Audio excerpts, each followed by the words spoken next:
Good afternoon. Thanks for joining us today for the Going to Class in the Fall Semester webinar for ASU students and families.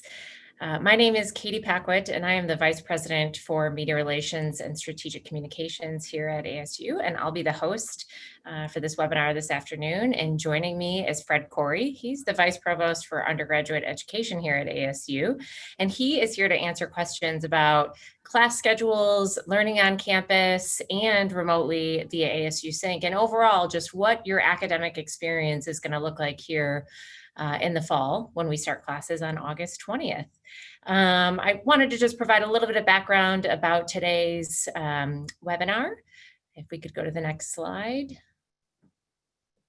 So we are well aware that the impacts of COVID-19 are evolving each day. ASU is providing this series of webinars today and every week throughout the month of July to answer your questions to the best of our ability and provide you with the latest information from the university about our fall plans. Today, we are only discussing topics related to going to class in the fall semester. A webinar about life on campus and health and safety measures ASU is taking will be held on Friday, July 17th from 2 p.m. to 3 p.m. Arizona time. We've also previously hosted webinars on this topic as well, and those are available on our fall 2020 webpage, the same webpage you went to register for this webinar. So if you wanted to go back and watch any of those, feel free to. The first 20 to 30 minutes of this webinar will be a discussion around answers to some of the most commonly asked questions that students have shared with us about what life is going to look like academically here at ASU during the fall 2020 semester. We will take live questions from Zoom webinar registrants only during the remaining 30 minutes of the webinar. So please type your questions in the Q&A function for us to answer live. We will not be answering questions by texting in the chat function. We are also hosting a live stream on YouTube because this webinar did hit capacity, which is great. Questions are not being taken on YouTube. Those watching on YouTube can send us any unanswered questions to provost@asu.edu. And just a reminder that this webinar will be recorded and shared on our website, asu.edu/fall2020. Before we get started, I did just want to share an update on our international students. Some of you most likely saw in the news that there were some recent policy decisions from the U.S. Department of Homeland Security regarding the visa status of students enrolled in online-only classes this fall. We want you to know that this policy does not impact international students here at ASU with the status of on campus. That means students who are attending classes with us here on campus and not enrolled in ASU Online. As an on-campus student, you will be learning in a blended mode that includes in-person class sessions and live remote sessions via ASU Sink. These are not considered fully online classes. So again, that policy enacted by the federal government does not impact international students at ASU. Just a couple of notes. If you cannot get to campus due to travel restrictions, you can attend all of your classes remotely through ASU Sink. And if you are in the United States and enrolled as an on-campus student, to maintain your visa status, you will be expected to live within proximity to an ASU campus so that you can attend in-person sessions. Our university statement on this policy and more information in general for international students can be found at issc.asu.edu. So with that, we're now going to jump into the most frequently asked questions that we're seeing from students about academics here in the fall. So Fred, first question, is there a chance that on-campus classes will be moved to fully remote like they were in the spring semester? Well, Katie, as you said, we are monitoring the situation with COVID-19 in the state of Arizona very closely. We're aware of the numbers, we're aware of the situation, and so we are ready to make all sorts of plans in order to adjust and adapt to whatever happens. That said, we are fully prepared to open for classes on August 20th, and we're very, very excited about that opportunity to welcome all of the students to campus on August 20th. And if before then or during the course of the fall semester, we need to adjust our plans accordingly, we will do so, and we will continue to offer a high quality education through whatever communication channel is most appropriate and given the circumstances. Great. So the next question that we have is, what exactly is ASU Sink? Tell All us. right, so let's do this. Let's zero in on that word sync, right? The word synchronous, so sync is short for synchronous, and synchronous means at the same time. And it comes from the classical Greek and then modified by Latin. And what it really means literally is together in time. So in ASU Sink, the students and the teacher are together in time. This is live, interactive communication that occurs synchronously together in time. The word sync, it might sound funny, you see ASU Sink or something there, but it is a word that we tend to use. You may have heard people say things like, yeah, we're in sync. So what does that mean? That means we're on the same page, in the same place, same time. We're thinking alike. We're in direct communication with one another. You might even say, okay, we're going to sync our files, right? You have an iPhone and you have a computer and you decide to sync your files. What does that mean? That means that you are going to bring these two sources of information together in time so that they're communicating together in real time. You may have heard of synchronized swimming, right? So what is synchronized swimming? That's when all the people in the pool are moving together in time. It's a highly coordinated, rich, and rewarding experience. I don't know if my audience, the students, this is a question for you. Have you ever heard of the band called InSync? It was like a boy band of the 1990s. They were very popular right after I graduated high school in 1996. So okay, good. I'm familiar. But why would they call themselves in sync? So they would call themselves that because they were singing synchronously. They were singing together in time and in harmony. And I think that's a good way to think about ASU Sink, is that we will be together in time, in harmony, using technology. We'll be using the Zoom platform. And so if we're in a class together, I'm in the Zoom platform, you're in the Zoom platform, and we are able to communicate in real time.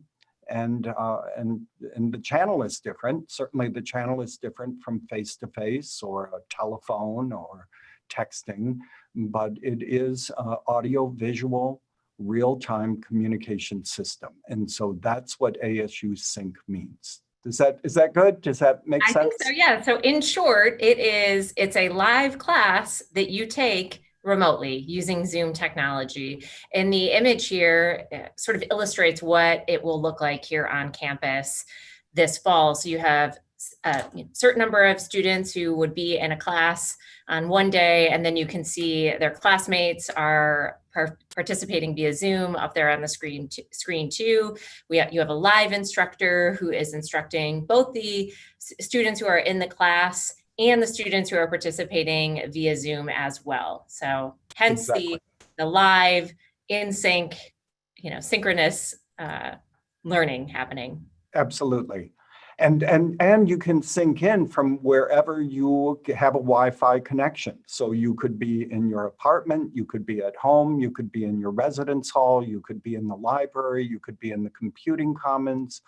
We're setting up all sorts of spaces across campus where you can be in sync, if you will. And our faculty are being trained to manage, and teach the students in class, and also interact with the students who are participating through Sync/Zoom, take feedback from those who are, participating that way, and fully integrate all of the students at the same time who are participating in the course, correct? And the students can interact with each other. Yep. So for example, if there's a group project, some of the students might be in the classroom, in the Zoom space, and there might be students outside of the classroom in the Zoom space. But if you've got a small group project with 5 people working, 3 of the people might be in the classroom, 2 of the people might be in their residence hall or at their apartment or wherever, doesn't matter. And they can still be working together and interacting as a small group via ASU Sink. Okay, let's go to the next question. How does a student sign up for ASU Sink? So you don't need to. You're automatically enrolled in ASU Sink because it's somewhat ubiquitous. It's always there. In order to get into the Zoom space, do you see that little button over on the right where it says action? So here we've got a schedule, right? And it says over there on the button, mine's a little blurry. I don't know if it's blurry for everybody, but this is what your schedule will look like. This is a sample student schedule that students can access this through their My ASU account, correct? Yes, yes. Go into My ASU. You have to click on the Details tab. Those of you who are longtime ASU students know this. When you go into My ASU, you'll see the front page, and it just gives you a list of your classes. And I think we'll see one of those in a moment. But this is when you click on the details. And so this is where, for example, you would know what classroom the class is in. So this is the second page on your schedule, detail schedule. And that maroon button over on the right under Actions, it says Attend via Sink. And all you need to do is click that button, and it will bring you to the Zoom space where you will be participating in that class. Okay, well, let's go to the next slide. How will a student know when they need to attend class in person and when they need to attend via ASU Sink? Yeah, let's back up and talk about why we would be doing some of this. We are creating systems of distancing. We know from our public health officials that you don't want a lot of people crowded into a very small space.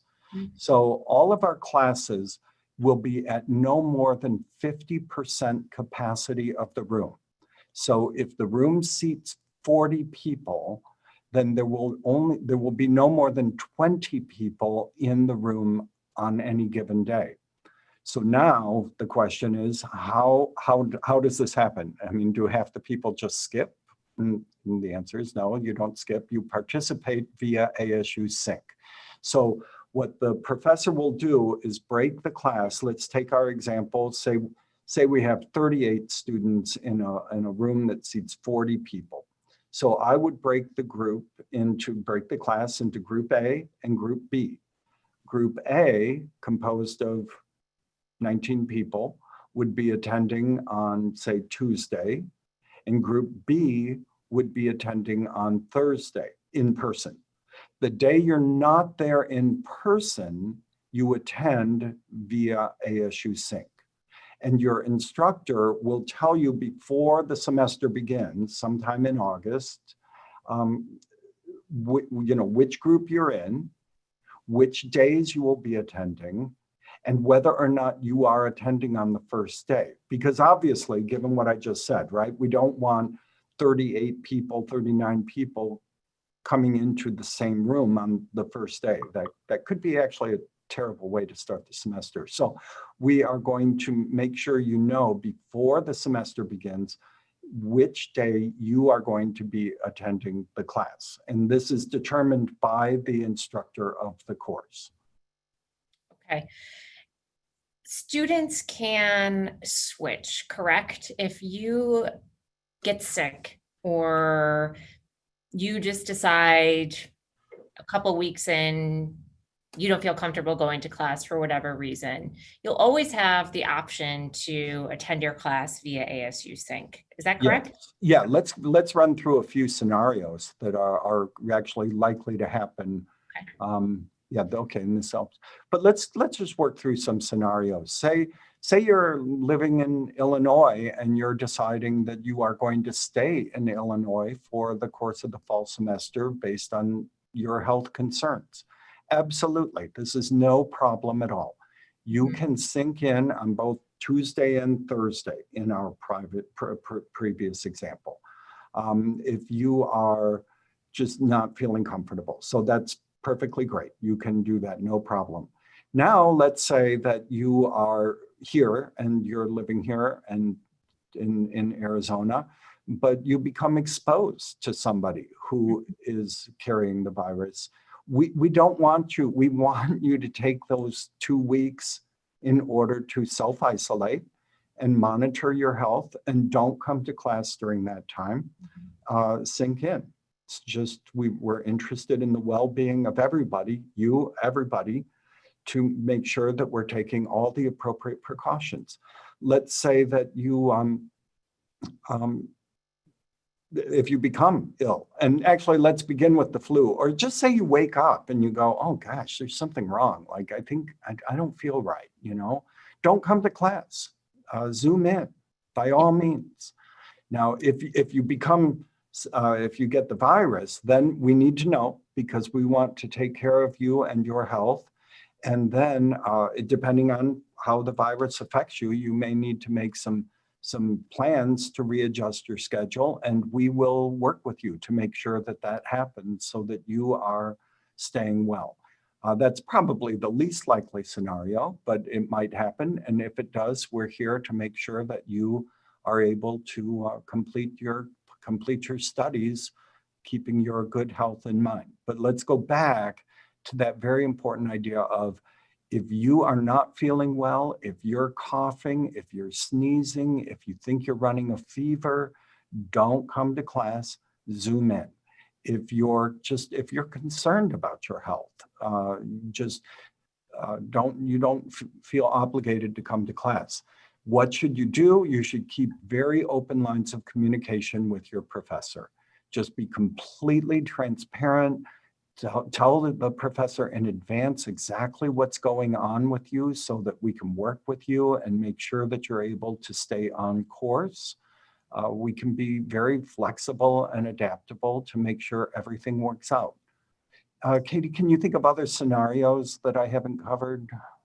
I think that covers it. If you're ill, or if you just decide that you want to start at ASU this fall remotely, you'll have the option to do that. And I think that's what we're trying to provide for students, is just ultimate flexibility given the circumstances that we find ourselves in. Let's talk about this next question. How will I know if my classes require in-person attendance, and what should I do if I cannot be on campus? Okay, so we do have a set number of courses, not very many really, just a few courses, and we can talk about what kinds of courses those are, that do require in-person attendance. And you will know what these courses are if you look in the schedule of classes, and this is posted right now. You have to click on the details section. So again, let me talk to two groups of people right here, students who have been at ASU for a while. When you go into the schedule of classes, you see the little tab that says details. And so in order to see the details of that particular section, you need to click on that. So for the incoming students, please be aware, new students, that you can go online right now, you can view the schedule of classes, but what you're seeing at first glance doesn't give you all the details about that course. You have to click on the little arrow that's a drop down, either in the schedule, or you can click on the full details section. Either the arrow drop down or the details tab will bring you to what you're seeing here. And see how it says, this class is not available via ASU Sink. Okay, now that said, so if you're not going to be on campus, if you have no intention of coming on campus during the course of the semester, don't sign up for a class that has this note. If you do sign up for one of those classes and you find that something happens during the course of the semester, let your teacher know, and we'll come up with the best plan possible to get through that situation. So you asked, what kinds of courses would require in-person attendance? Some of the exercise and wellness courses would require it. Some of the art classes where you actually need to be inside the studio. If there's a nutrition course that requires very specialized equipment in the kitchen that you couldn't possibly have at home, then those courses really require in-person attendance in order to get the full experience. But otherwise, including our science labs, our science faculty have been amazing. This happened, it's been happening for a while, actually. ASU is pretty good with technology and understanding new ways of learning. And so our science labs have created virtual experiences, remote experiences, things that you can view and interact with at a distance and gain the full understanding. And the learning outcomes are the same. So that's the cool thing about ASU Sink, is that this is not a reduction in experience. The learning outcomes are exactly the same, and we're proceeding full speed ahead with full set of expectations on producing some of the world's very best graduates. So connected to this, what if a student needs a class that is in person only to graduate at the end of the fall semester? Contact your advisor, and it's coming to campus is impossible. Yeah, will they have to postpone graduation? Well, no, we're going to work with individuals. Katie, this honestly depends on each individual degree program. So I can't tell you a universal exactly what's going to happen. What happens for example, for a student in the BSN in nursing versus somebody who's in English is going to be a little bit different, because we do need to make sure that each student is graduating with the appropriate credentials, the appropriate portfolio. So the way we would handle that in nursing might be a little bit different than the way we would handle that in theater. But we will handle it one way or another. Okay, let's go to the next question. Okay, this is a different category, so this is interesting. This note, so it says, remote learning requires specialized equipment. Contact the instructor for information on the necessary equipment. So a class that carries this note means, yes, you can use ASU Sink, but in order to use ASU Sink to complete the course, you're going to need some equipment, and that you'll need to have it from wherever you're remoting in from. Mm-hmm. Is that a phrase, remoting in from? Okay. We'll let it fly. Okay. So for example, tuba. You can't take the class. Although I will tell you that if I were taking a class in violin, I think the whole world would be appreciative if I did not have a violin in my hands. But in truth, but tuba, on the other hand, you're a star. Tuba, I don't know. I've never even tried to play a tuba, so I don't know. But my guess is it'd be as bad as the violin.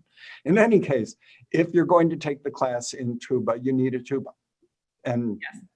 Right. And so then you'll be using, recording devices and other things, and so it's actually could be kind of fun, because now you've got your own recording of yourself playing the tuba, and you can hear yourself playing the tuba, which may be good or bad. I don't know. Maybe we should sign up for this course, Fred. All right, let's move on to the next question. So this is a new website that we just made live this week, where folks can learn a lot of information about the Sink experience. We encourage everybody to visit provost.asu.edu/Sink to really get an in-depth overview of what the Sink experience is going to look like. So that's just another resource that we are providing to students and families where they can learn more. And of course, we're always open to additional questions. So let's move into the, another frequently asked question here. What is an ICourse and how do I register for one? That is such a great question. So ICourse, the I stands for internet. And that is a course that a campus-based student takes that is online. So it's not ASU Online, right?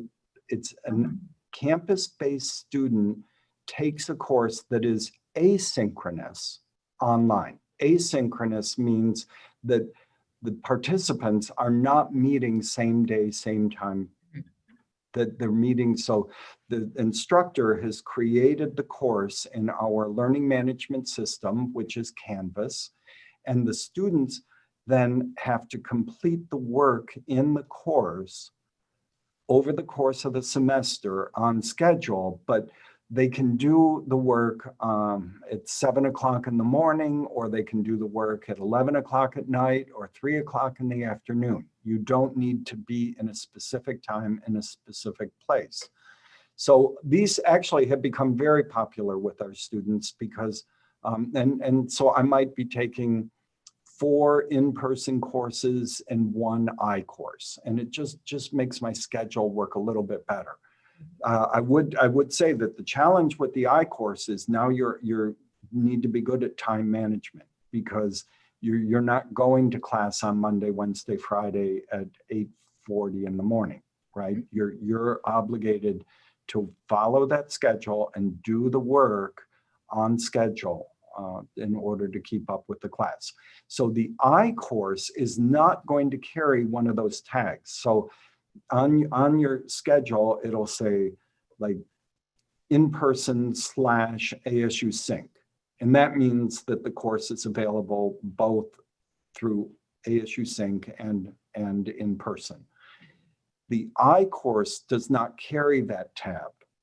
So it says iCourse, and the question of ASU Sink there is not relevant because it's an iCourse. Right. Does that make sense? It did make sense, yes. Okay. Thank you. Okay, let's move on to the next question. How will classrooms be set up to ensure my safety? Right, we're engaging in a wide range of practices to prepare for the opening of the fall semester, and they begin with a complete disinfection of the entire space. So we're really scrubbing down every classroom. And then one semester is open, we do a deep cleaning of each room every day, and high touch surfaces like doorknobs and rails are cleaned twice a day. And each room is stocked with cleaning supplies. So this is just going to become a part of the ASU ritual, and probably one that will continue well beyond our current situation, and probably a ritual that, that we should be adopting in our lives going forward. So there'll be wipes, and we want each student to come into the classroom, take one of the wipes, and wipe down your personal space. It's sort of like, I used to see people do this on the airplane, and now I'm going to be one of those people who always does that. I'm going to wipe down the tray. I'm going to just clean up the space around me so that if there are any germs or bacteria on the armrests or on the space where I might put my hands, I'm going to clean it out. And that's what we're going to do in our classrooms. And desk setup, what will desk spacing look like? Well, now that depends on the room. So we have some rooms that are lecture halls, for lack of a better term, that have fixed seating. And in those rooms, we'll be blocking off every other chair so that people cannot sit all next to each other. I mean, we're going to force the distancing in that way. Many of our rooms actually are set up like the one you see right here, where it's tables and chairs that are all movable. And in those classes, you will find that the instructor is going to manage the distancing process. That if there are 10 people in the room, 5 of the people cannot be sitting around one table. As fun as that is, it's not going to happen. So people need to spread out as much as possible inside each classroom, and the faculty will manage that.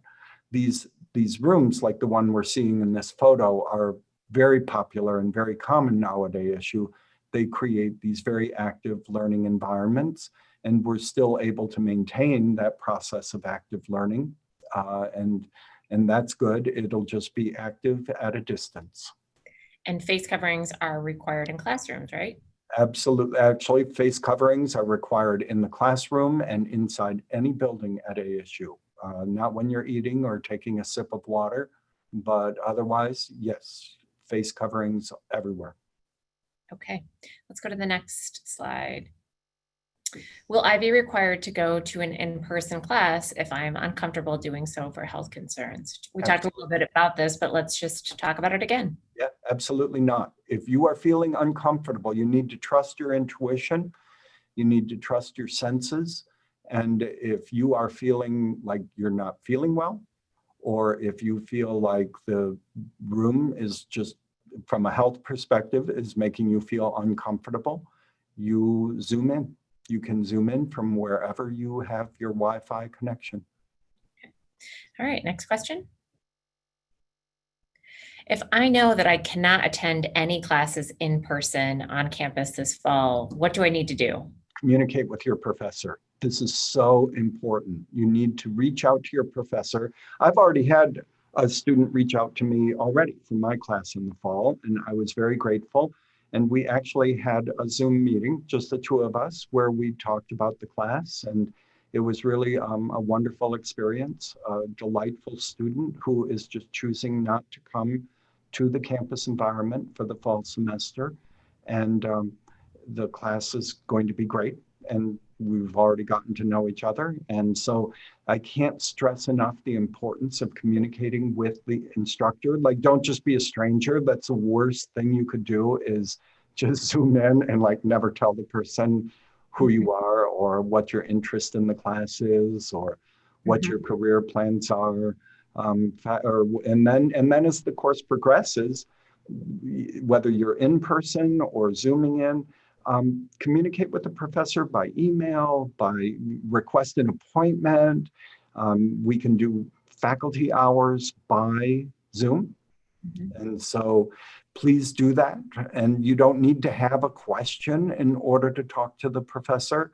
As a matter of fact, professors like it when you just say, I would like to talk more about this. I found this concept really interesting. And I guess I've thought about it before, but I've never thought about it in this way. And I would like to talk more about it. And those are wonderful opportunities that you should make yourself available to all the time, whether you're in the classroom or remote or a mix of the two. Okay, let's go to the next question. Do I have to attend class in person after Thanksgiving? No, but again, you should be talking with your professor very carefully. So after Thanksgiving, we have 1 week of class and then we have final exams. I know many people might be traveling out of state for Thanksgiving, and this idea of going to the airport, traveling to Denver, and getting on an airplane and coming back to Phoenix seems like not a very good idea, and that's fine. The most important thing is to talk to the professor. Earlier is better, and to say, here are my plans for the semester, and I would like to work with you to make my experience complete, rich, rewarding, and what can we do to make those plans right now? Okay, next question. Well, now we're ready to go on to our live Q&A portion. So let me just pull up, we've got a lot of questions. It's great to see this audience participation. And I'm just trying to get to these questions. Okay. First question, will we keep our scholarship if we decide to stay home in the fall? Yes, yes. Now you want to make sure you stay campus-based. So you keep your major, keep your plan code, or talk to, I mean, you can change your major.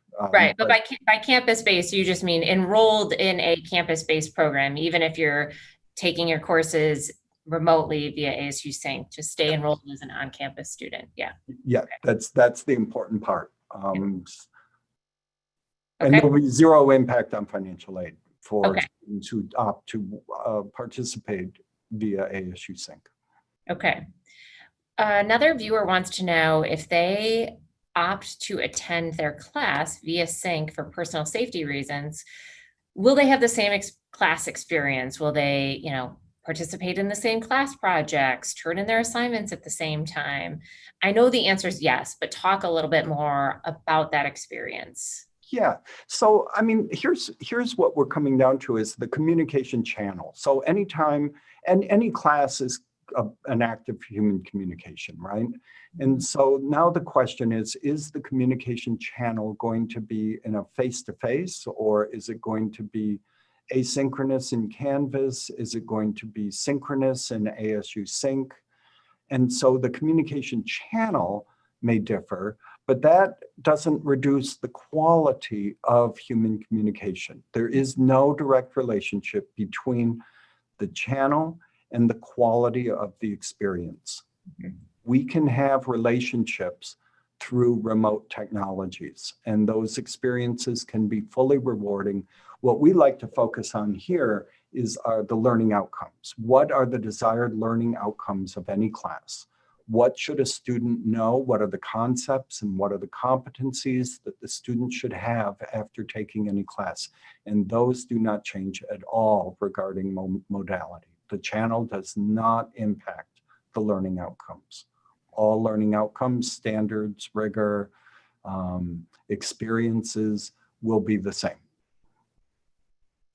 Okay, would you suggest students email their instructors right now to indicate their preference for instruction?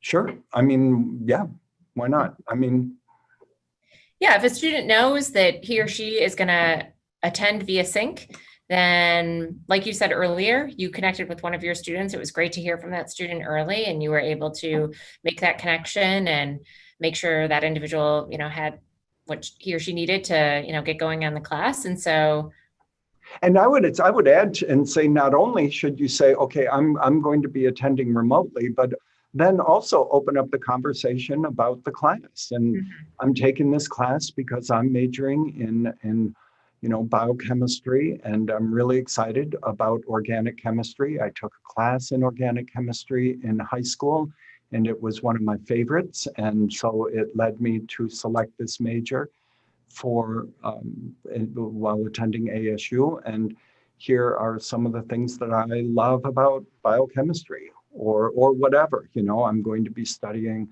women's studies, and this is why. And I'm really looking forward to this class. And I took a look at the book, and it looks really interesting. And so I'm very excited about being a student in your class, and I'll be attending remotely. and likewise, if a student is interested in attending in person, they should make that preference known too. Yeah. Okay. Faculty can be a little bit shy just by nature. It just comes with the territory. People who go through and get the PhD and everything tend to be a little bit bookish.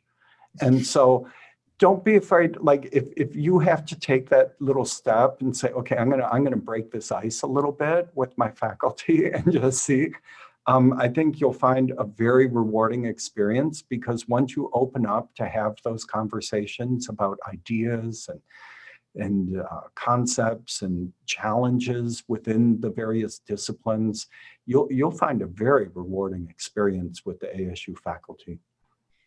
We're getting some questions about technology needs for Sync classes. Do students need to have a webcam or just a microphone for Sync classes? Oh boy, that's a good question.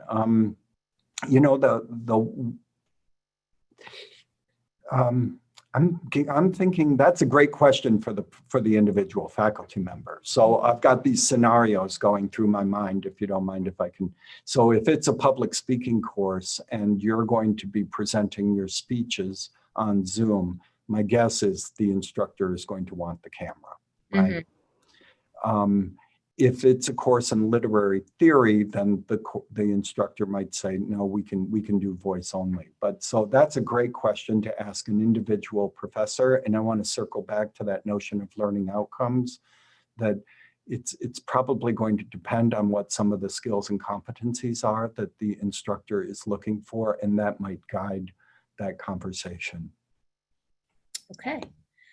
I just want to remind folks listening that we can assist if you have any financial concerns regarding laptops or hotspots, Wi-Fi hotspots. We can assist. We have a loaner program that's run through our library, and that information is available on our website, but we can loan you that equipment. Most laptops today have webcams built into them. And so that technology is pretty easily accessible once you get the right laptop. But you can visit the link provost.asu.edu/sync/students, and you will be able to find information about our laptop and hotspot loaner program. And Fred, you're holding up your phone? I am, because many of us actually use multiple devices as we go through the day, right? So I might have a computer that doesn't have a camera, but I would have a cell phone that does. And so I could use the cell phone when I need that visual, but use my computer when the visual is not needed. So we can be nimble and flexible in that regard. I think that this whole idea of being innovative is one of the hallmarks of ASU. And this is an example where we find that our students are among the most innovative people in our community. And so switching devices is perfectly okay. You don't need to use the same device for every function. Okay. If a student's professor does not require attendance in person, does it matter where the student stays? Do they have to be in Arizona? Oh, well, that's a double-barreled question. So let's take that in two parts. So I've been teaching for a long time. And I usually take attendance, but there have been times when I've taught classes where I don't. And there's just something about the active participation in the class that is very important. So if you've got a class where the instructor is not taking attendance, the question is, well, do you even need to Zoom in? Could you just like read the book and take the test? And my advice is, no, don't do that. Participate in the class, even if the instructor is not taking attendance, because there's a lot of learning that goes on in discussions, in listening to other people, in hearing other points of view, even things that never would appear on the test. We can learn a lot by participating, by being present.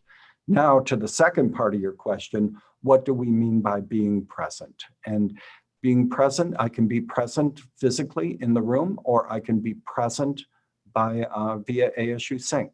And both of those are acts of engagement. And so I would say, even if the professor is not taking attendance, stay engaged. Attend the class, either in person or via ASU Sink. You'll learn a lot. You'll gain a lot of insight into how other people think, how other people view the world, how other people formulate their arguments, how people think. And that's all very central to the whole educational process. Next question is one that we've talked about before, but I want to just go back to it one more time because I know it's top of mind for people. Can you confirm that if a student decides to stay home due to personal health or safety concerns, that they can use ASU Sink 100% of the time and not come to campus? Yes. Okay. Next question. If a student decides to take a class with a lab and there is not a drop down next to the lab listed in the class schedule, yet the science class says ASU Sink / in person, will the lab be available remotely as well? It will. And actually that's something when we're updating our system daily, like even on weekends. Right. And so we are working on fine tuning that. It's also true with hybrid courses.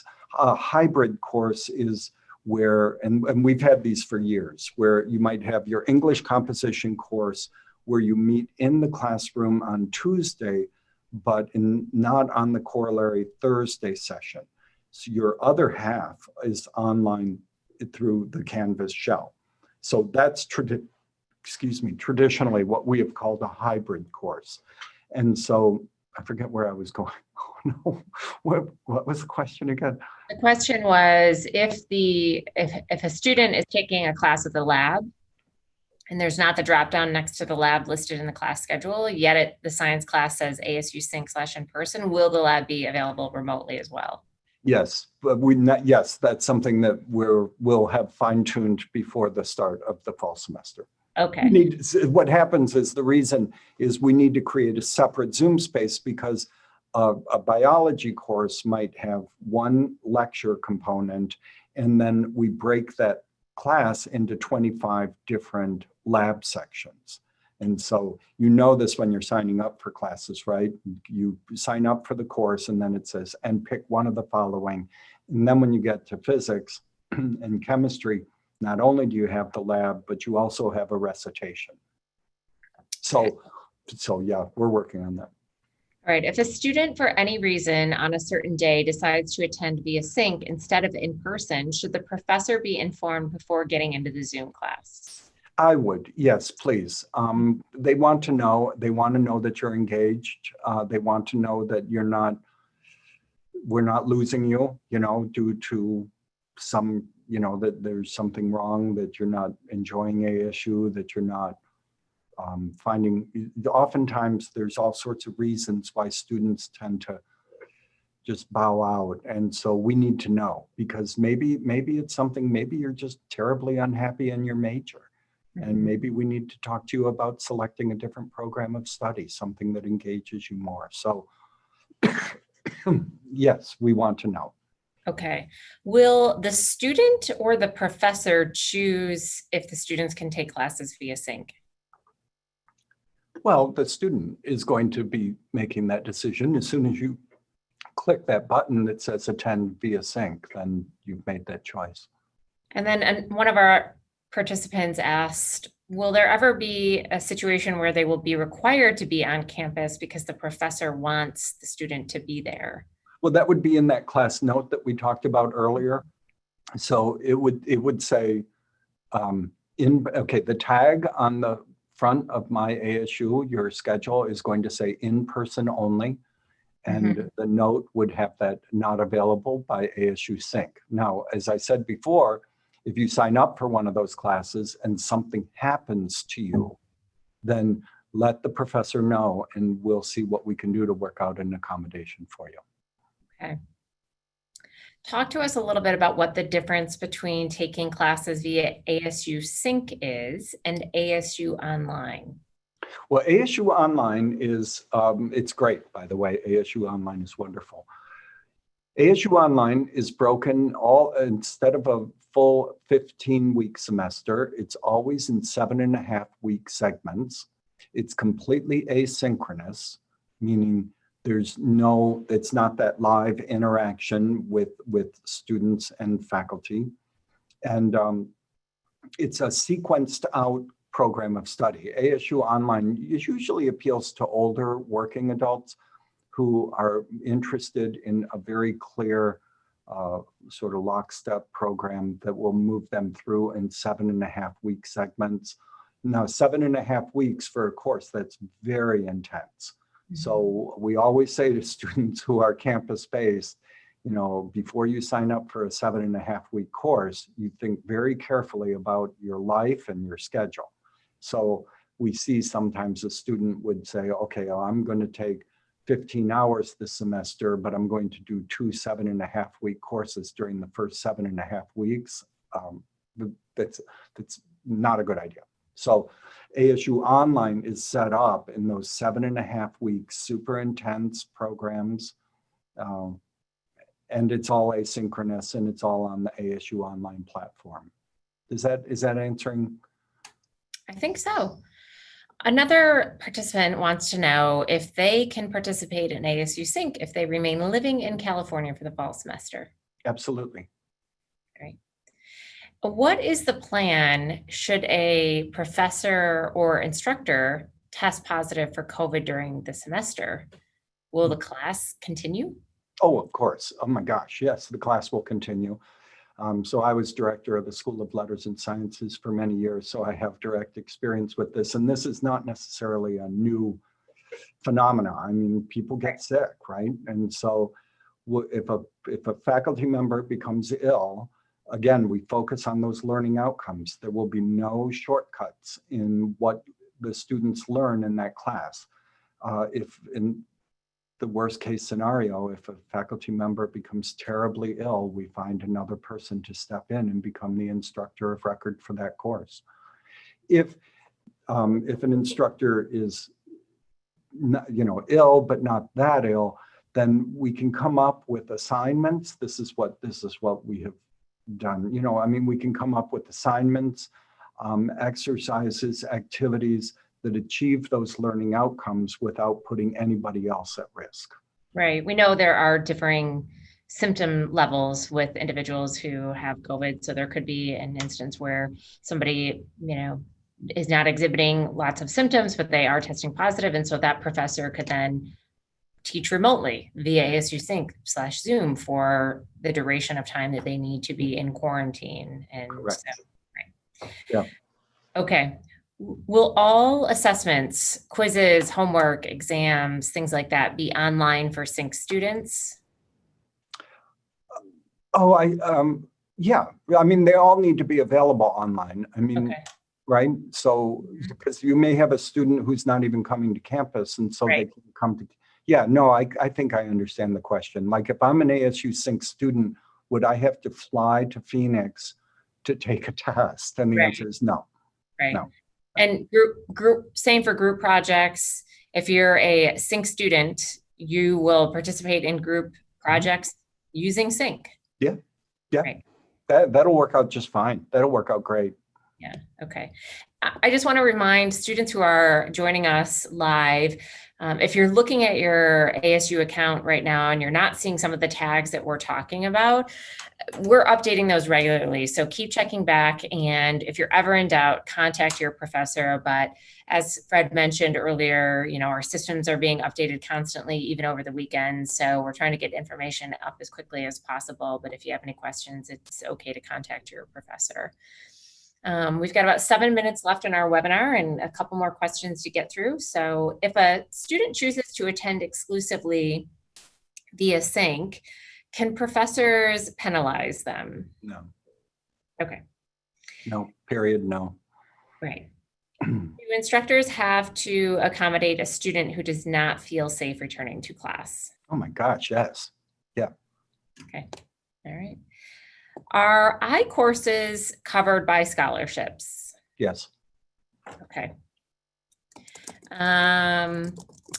Who do students contact if they can't come in person, but the course says instructor is staff? Oh, good question. The department. Now, how does the student know which department that is? So that is a great question, and I don't have an answer. That I want to give that question a gold star, because Okay. that means we need to address that topic. So I think, okay. So I need to, actually, what I need to do is go back and work with my colleagues on the answer to that question, and we should post it on the FAQs. But that's a great question. Okay. Another question, is tutoring still available? Oh yeah, yeah. Oh my gosh. So we have university-wide tutoring in all sorts of a wide range of topics, from writing to mathematics and the sciences. We offer tutoring that is specialized to a lot of our high enrollment courses. We have tutoring that's available for general study skills. These are available in person and via ASU Sink. And so people can take advantage of the tutoring, whether they're on campus or learning remotely. And we encourage students to take advantage of all the tutoring services we have throughout the university.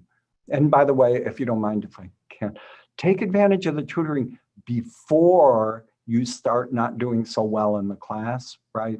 Especially like if you know that you're not so great at math or something. Don't wait to get the D on your first test to go to tutoring. You can start going right away. You can say, all right, I know that I tend to have a hard time with math. And so I'm going to start tutoring right away, or writing. I'm going to take advantage of the writing center before the teacher hands back my first paper. I'm going to get a jump on this. And you can do it remotely. You can do it in one of our many writing centers or tutoring centers. So please. So one of our viewers took issue with one of the statements that you made, Fred. He stated that you stated that there's no difference in attaining the learning objectives of college courses, whether you take the courses online or in person. So the question is, if that is the case, why are students coming back to campus at all? Why aren't all classes online 100%? Well, a lot of people actually want to be on campus. A lot of people actually say, I learn, so learning outcomes versus individual learning styles are not synonymous. They're not the same thing. So there are a lot of people who say, I actually learn better when I'm sitting in the room. I want to be in the room as much as possible. I want to be in the room to the extent possible. And that's how I learn best. So part of the whole educational experience, and we want all of our ASU students to participate in this process, is to do good self-analyses. What are my learning modalities? How do I learn best? Am I a visual learner? Am I a kinetic learner? Am I a audio-visual learner? And for many people who are kinetic learners, I mean, being physically present is very, very important. And we want to give students those options. Okay. If a student needs help with their class schedule, who should they contact? They should contact their academic advisor. So please go to My ASU, and there's a box over on the right-hand side that says My Academic Program. And there's a little line there, and it says Advising. And if you click on that, it'll bring you actually to your advisor or your advising team. And there will also be a little click there to make an appointment. So you can do this all online, and advising can be done remotely or it can be done on campus. But you should always, you have to go to My ASU, click on that academic box, click on advising, and make your appointment with your advisor online. And then the advisor, they can meet with you by Zoom, in person, on the telephone, or by email. Okay, so we have 2 minutes left, and we're going to try to get through 2 remaining questions. The first is tutoring free? Yes. Okay, and then we've got a lot of questions from our viewers about Thanksgiving break and the requirement about returning or not returning. Can you just walk us through that one more time? Right. Well, if you are traveling or you have a reason for not coming back after Thanksgiving, you can do the balance of the semester remotely. You still have to do the semester. I mean, obviously you have to take the final, right? You have to do the work that's in the syllabus for post-Thanksgiving, but you can do it in person or you can do it remotely. Well, thank you, Fred. This concludes our live webinar Q&A. Just a reminder for all the viewers that those who have remaining questions can direct them to provost@asu.edu, and we will follow up with you. And just another reminder about our upcoming webinar, Life on Campus in Fall 2020, Friday, July 17th.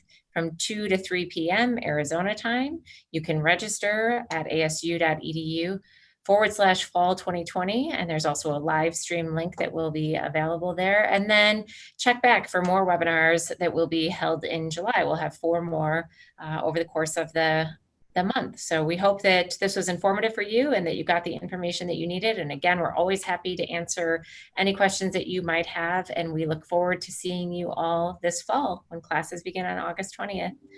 Have a great weekend. Thanks for joining.